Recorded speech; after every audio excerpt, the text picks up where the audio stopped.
jadi manusia. Tidak. Ya, itu perhatikan ayat 38. Yesus dari Nazaret, bagaimana Allah, yaitu Yahweh atau Bapa ya, mengurapi Yesus dengan Roh Kudus dan kuat kuasa. Kalau Anda, Mas Bro, Mbak Sis, dikasih kuasa sama Pak Jokowi, jadi duta negara, Anda pasti diberi perlengkapan, mungkin dikasih perlengkapan untuk terbang, naik pesawat, beli tiket, dan sebagainya. Anda dikasih kuasa sama presiden aja sudah bisa gaya. Ini Yesus diberi kuasa oleh Allah. Loh. Yang memberi Yesus kuasa ini bukan gubernur Jawa Timur, presiden Republik Indonesia, bukan. Pemilik jagat raya. Jadi jangan nanya lagi, kok Yesus bisa membangkitkan orang mati? Itu kan pertanyaan bodoh. Kalau orang sudah diberi kuasa dari Allah, ya pasti otomatis bisa melakukan pekerjaan-pekerjaan Allah. Dan perhatikan di ayat itu dikatakan, dia yang berjalan berkeliling sambil berbuat baik dan menyembuhkan semua orang yang dikuasai setan atau iblis. Sebab Allah menyertai dia. Nah, kalau Yesus tidak disertai Allah, bisa nggak membuat itu? Ya nggak bisa. Maka di Injil Yohanes Yesus bilang, aku tidak bisa berbuat apa-apa dari diriku sendiri. Yesus ini ngaku bahwa aku tidak bisa berbuat apa-apa dari diriku sendiri. Tapi orang Trinitas, guru-guru Tritunggal mengatakan, Yesus, kau bohong. Kau kan cuma bercanda, Yesus. Kau berkata, aku tidak bisa berbuat apa-apa dari diriku sendiri. Tapi bohong. Aslinya kau kan Allah yang jadi manusia, toh. Aslinya kau bisa berbuat apa-apa. Yesus, jangan bercanda. Nah, kalau orang berkata seperti ini kan sama seperti orang menjadikan Yesus seperti apa itu? Paleka dulu deh, yang tapi bohong. Jadi Yesus bilang, aku tidak bisa berbuat apa-apa dari diriku sendiri. Padahal bisa loh. Aku tidak bisa. Kata-kataku tidak berasal dari diriku sendiri. Padahal dari diriku sendiri loh. Kan jadi Yesusnya jadi tukang prank ya. Jadi pemain drama Korea Yesus. Nah, kan kembali tadi dia ini dikatakan sebab Allah menyertai Yesus. Jadi bukan sebab Yesus adalah Allah. Jadi Yesus bisa hebat karena Allah menyertai Yesus. Maka ketika Yesus mati digantung di kayu salib, apa katanya Yesus? Apa katanya Yesus? Perhatikan baik-baik. Eloi, Eloi, lama sabachthani. Allahku, Allahku, kenapa kau meninggalkan aku? Yesus disertai Allah tidak ketika mati? Menurut pengakuan Yesus, Yesus ditinggal. Mati jadi Yesus. Karena tidak disertai Allah lah. Nah, kalau disertai Allah, Yesus bisa melakukan kuasa. Kalau tidak disertai, dibunuh, ya mati dia. Tapi di kisah berikutnya dikatakan, kemudian karena kesetiaannya Yesus, ketaatan, bahkan sampai mati, Yesus tetap taat. Maka Yesus dihidupkan kembali oleh Allah. Allah menghidupkan Yesus. Yesus dihidupkan. Itu ada banyak belasan ayat. Jadi Yesus tidak hidup bangkit sendiri kayak zombie ya. Sudah mati tiba-tiba bangkit sendiri. Jeng jeng. Yesus itu bukan zombie ya. Kalau Yesusnya Trinitas itu zombie. Mati bangkit dengan kuasanya sendiri. Itu Yesus yang tidak alkitabiah. Kalau Yesus yang alkitabiah. Baik teman-teman, bisa Anda dengarkan, ternyata Trintung ini memang Tuhannya zombie, seperti yang dikatakan oleh Prince Donald. Tabarakallah, sangat lucu ya, bayangkan jika Tuhan menjadi zombie. Lanjut. Tapi ya persis seperti yang tertulis di Alkitab. Yesus berkuasa, punya kuasa karena diberi kuasa Allah. Paulus bisa membangkit Petrus juga bisa menghidupkan orang mati. Kuasa dari mana? Baca di Kisah Rasul, Petrus membangkitkan orang mati.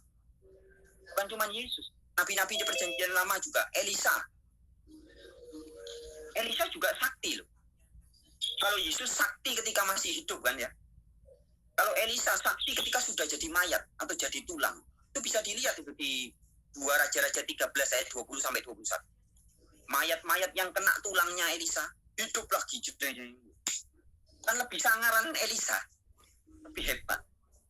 Tapi yang hebat bukan Elisa atau Elia atau Yesus atau Petrus atau siapa. Yang hebat ya sumber kuasanya. Nah, yang jadi masalah adalah ketika Yesus melakukan mujizat yang hebat-hebat itu, orang gagal paham. Persis seperti Paulus ketika Paulus menyembuhkan orang lumpuh itu. Dianggap, weh, ini penjelmaan dewa Hermes. Theos Hermes menjelma jadi manusia. Sama hari ini ketika orang-orang Trinitas menganggap bahwa Yesus ini pasti Allah yang menjelma jadi manusia. Buktinya, Yesus bisa melakukan pekerjaan-pekerjaan. Itu kan hanya asumsi, ya, dugaan. Kalau mau yang benernya bagaimana? Ya baca Alkitab. Di Alkitab jelas. Yesus punya kuasa karena diberi kuasa. Yesus sendiri ngaku, kepadaku telah diberikan segala kuasa. Loh, sudah jelas-jelas diberikan, harusnya Anda mikir, siapa yang memberi? Kan begitu. Masa orang diberi kuasa, berarti dia ini maha kuasa. Saya maha kuasa karena saya diberi kuasa. Kan logikanya kan kacau kalau begitu. Kemudian Umi Dini tadi menyinggung tentang teman-teman Trinitarian mengatakan bahwa utusan sama dengan yang mengutus. Nah, kalau orang sudah berargumen seperti ini, Umi, terus terang saya tepuk jidat. Ampun DJ, nyerah saya. Karena ini sudah argumen orang yang nggak ngerti bahasa, alias kalau dalam kitab Yeremia itu kata-kata, oh ini orang tolol. Orang yang mengatakan bahwa utusan sama dengan yang mengutus. Yeremia 4 ayat 22, Yeremia 5 ayat 21. Orang-orang sangat bodoh seperti ini disebut sebagai orang-orang tolol. Itu tidak ubahnya seperti orang bilang gini, suami adalah istri, dan istri adalah suami itu sendiri. Nah, kalau sudah ngomong dengan orang seperti itu, ya sudah, tidak usah dilanjutkan. Suruh belajar bahasa Indonesia dulu. Utusan sama dengan yang mengutus. Anak setara dengan Bapa. Bapa itu Yahweh, anak itu Yesus. Bapa setara dengan anak, yaitu namanya anak kurang ajar. Sudah jelas-jelas dikatakan yang... Kalian dengar teman-teman, anak yang kurang ajar. Ternyata Tuhannya orang Tritunggal itu anak orang kurang ajar. Enggak, lanjut. Sangat lucu ya ketuhanannya Tritunggal ini. Satu anak yang satu bapak. Ini kan sudah jelas membedakan. Kok dibilang setara? Bahkan lebih gila sebenarnya teman-teman Trinitarian, guru-guru Trinitarian ini bukan mengatakan memang dia mengklaim Yesus setara dengan Bapa. Tapi di satu sisi mereka juga mengatakan bahwa Yesus itu 100% Allah, 100% Allah. Weh, kalau Bapa kan cuma 100% Allah. Kalau Yesus ini 100% Allah, 100% Allah, 100% manusia. Jadi Yesus ini lebih sangar dari Bapa. Bapa itu 100% Allah, sepenuhnya Allah. Kalau Yesus sepenuhnya Allah, sepenuhnya manusia. Jadi nggak setara. Koar-koarnya Bapa setara dengan Yesus, Yesus setara dengan Bapa. Tapi di dalam argumentasi mereka sendiri membuktikan bahwa Yesus tidak setara dengan Bapa. Bapa 100% Allah, Yesus 100% manusia, 100% Allah. Kan nggak setara. Namanya setara itu kan sama. Terus masalah utusan juga. Kalau Bang Valen bisa memukul saya bisa balas memukul Bang Valen, itu kita setara, Bang. Kalau kalau Bang Valen bisa memukul saya, tapi saya tidak bisa memukul Bang Valen, cuma bisa menangkis atau menghindar, berarti kita tidak setara. Nah, begitupun dengan Yesus dan Bapa. Bapa mengutus Yesus. Aku diutus Bapa, kata Yesus. Bapa mengutus Yesus. Dan tidak pernah dikatakan Yesus mengutus Bapa. Namanya setara. Harus Anda bisa mengutus saya bisa mengutus Anda. Itu setara. Kalau cuma Bapa saja yang bisa mengutus Yesus, tapi Yesus tidak bisa menyuruh, memerintahkan atau mengutus Bapa, berarti ya nggak setara. Makanya Yesus bilang, Bapa lebih besar daripada aku. Jadi jelas tidak setara. Cuman ya kalau ngotot sama orang yang tadi bilang utusan sama dengan mengutus, anak sama dengan bapak, ya sudah repot, sudah orang tidak ngerti bahasa Indonesia. Gimana kita mau ngomong begitu? Maksud utusan sama dengan yang mengutus ini kan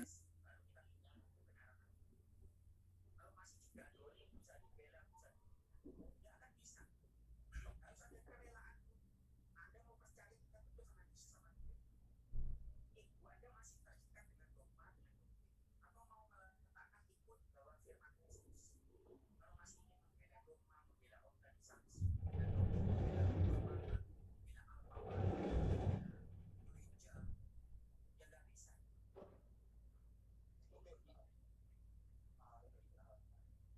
Apakah menurut saudara Donald, Yesus itu diciptakan atau tidak?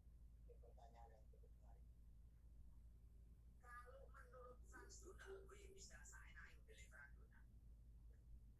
Kalau menurut Alkitab, oke, menurut Alkitab ada tertulis tentang Kolose, kemudian di Wahyu 3 ayat 14 jelas tentang Yesus, saksi yang setia dan benar, itu bilang Yesus permulaan dan ciptaan Allah. Juga di Kolose ya, saya di Wahyu 3 ayat 14, saya bukakan ayatnya. Kolose ini jelas Yesus itu bagian dari kita yang jadi saudara. Kolose 1 ayat 15-16. Kolose 1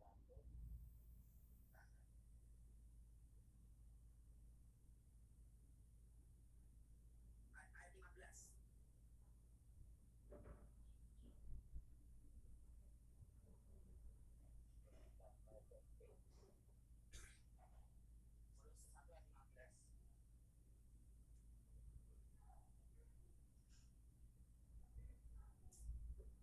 Kolose 1 ayat 15. Ya. Ia adalah gambar Allah yang tidak gambar. Sebenarnya semua manusia kalau nggak ada saya, Adam dan Hawa dan Musa, Bang saya, semua kita ada dosa. Kita ini juga gambaran Allah yang tidak kelihatan. Allahnya di mana? Tidak kelihatan. Nah, manusia yang sempurna itu menjadi gambar. Ia adalah gambar Allah yang tidak kelihatan, yang lebih utama dari segala yang diciptakan. Ini kalau di dalam teks aslinya tidak ada kata lebih utama ya, tapi utama dari segala yang diciptakan. He is the image of the invisible God, the firstborn over all creation. Sulung dari segala ciptaan. Sulung atau utama dari segala ciptaan. Jadi kalau dibilang Bang Saleh apa dari antara keluarga, Bang Valen termasuk keluarganya atau tidak? Termasuk. Ya termasuk. Nah, kalau Yesus adalah sulung dari segala ciptaan, berarti Yesus termasuk bagian dari ciptaan. Bahasa yang gampang.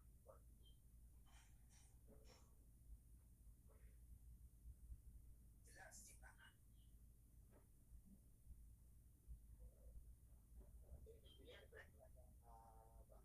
Bahwa Alkitab sendiri menyatakan bahwa Yesus itu adalah ciptaan.